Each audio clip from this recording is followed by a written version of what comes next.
You walk in the park and stop because you come across the cutest puppy. While admiring it, you notice a red collar, and remember, red is the universal sign for stop. All over the world, you see it on stop signs and stoplights. This cute pup is one you shouldn't get too close to. A red collar on a dog signals that the animal is aggressive and should be given space by humans and other animals. These dogs may be more likely to snap, bite, or lunge at any passersby. You may find this hard to believe, given how happy the dog might look when you see it with its handler. You're right, it probably is delighted because it loves its owner, and may also be super protective of them. It's also possible that the dog may be an assistance dog. However, these dogs should wear a vest with emotional support or assistance dog written on them. Oh, and please remember 3 important words. Do not pet. Not all dog owners opt to use color-coded language with their pets. It's often used more in professional environments. For example, if a dog and their sniffer are required for scent work, they probably have better things to do than getting belly rubs from strangers. The red collar might now serve as your fair warning. It's a fact that dogs have up to 300 million olfactory receptors in their noses. Humans have roughly 6 million. It means that their sense of smell is about 50 times better than ours. The part of a dog's brain devoted to analyzing smells is about 40 times greater than ours. Dogs are attracted to new odors. There's a good chance they'd prefer a sniffing session to your offer of a belly rub.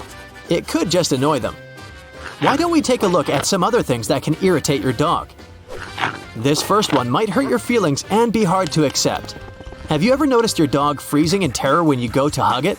Have you ever wondered why? Dogs just don't like it when you hug them. Research has shown you should never constrain your dog, which is exactly what happens when you hug them. If your dog comes looking for it, then okay. But otherwise, a pat on the head will be enough. None of us like returning home to find our beautiful furniture chewed to pieces, or discovering that our brand new shoes are ruined. But one thing you shouldn't do is yell at your dog, even if they chewed your favorite and most expensive shoes. Yelling just confuses the dog. Dogs may simply think you're barking at them and start wondering what's happened to its human. I know those puppy eyes are beautiful and hard to look away from, but try not to stare at them for too long. Prolonged eye contact can be another form of aggression to our loyal companions. This even applies to your own dog, who may get spooked by your serious demeanor. This is especially true with strange dogs who may be anxious or uneasy with your presence. Try to distract yourself from looking at them by simply focusing on stroking that warm, cuddly fur. What else annoys your dog? Whilst your furry friend may be perfectly okay with having extremely oversized nails, one thing they're often not okay with is their owners trying to clip them. Research suggests that dogs hate getting their nails clipped, ears checked, and mouth examined. However, these things have to happen, as overgrown nails could hurt your dog, and checking their ears could prevent nasty ear infections. It's good to get your dog comfortable with you touching their feet and ears before taking them to your local groomer or trying to cut nails yourself. Being a responsible dog owner is by making sure that they get enough exercise.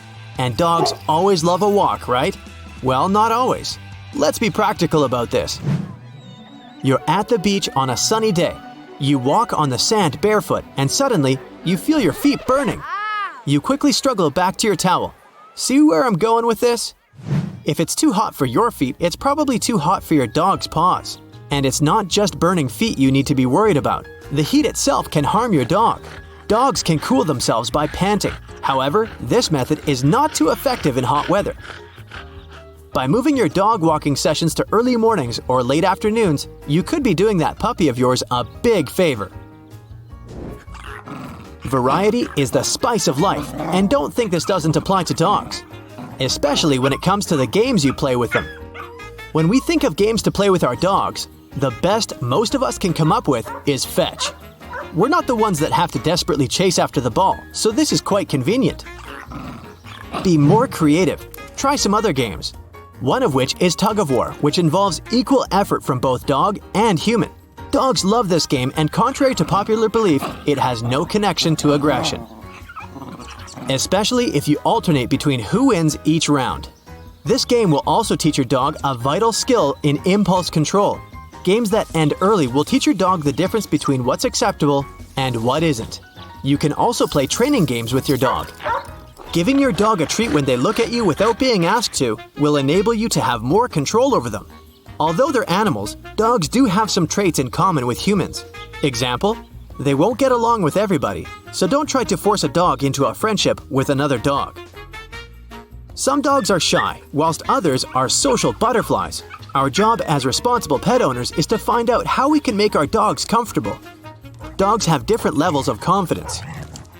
One dog may be fine with another dog, but become uncomfortable in a group bigger than 2. It's sometimes best to create a small group of dog friends for your dog to play with, or just introduce them to new dogs one at a time. But forcing them into uncomfortable situations is a no-go. One thing we're all sometimes reluctant towards is change. One thing that a dog loves to do is to make their owner happy. So if your dog's not listening to you, there's a good chance it's because your rules aren't consistent enough. Consistency is something that dogs love. It allows them to know how to behave in different situations. Telling them to lay down after previously using the word sit can cause major confusion. As a matter of fact, you should probably make a daily schedule for your dog. This will prevent your dog expecting a game of tug-of-war when you're trying to get ready for work. And one thing you need to put into the schedule is some time outside of the house. This will teach your dog how to behave in new environments.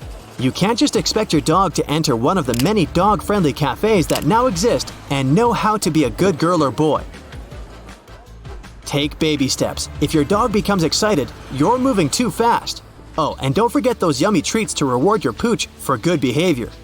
With all of the attention our dogs pay to ourselves, it's only fair that we should try to do the very same with them. Not paying attention to your dog's body language isn't good. Just because they don't speak a language doesn't mean you can't tell what's going on inside their head. Research shows that dogs speak with their bodies. Although some behavior like leaning in for more attention are pretty universal, dogs have very different ways of showing their anxiety, from freezing in place to an odd tail wag. A dog's eyes, tail, and ears and posture are key to understanding how your pet is feeling. Paying close attention to how your dog responds to different social settings will also allow you to prevent any uncomfortable situations moving forward. The most obvious thing your dog doesn't like? Being ignored. Neither dogs nor humans have the energy to play all day, but time does need to be carved out of your schedule for some one-on-one bonding. Food and shelter isn't the only thing these creatures need. This is especially true when adding a new dog to your home. Dogs may also feel left out.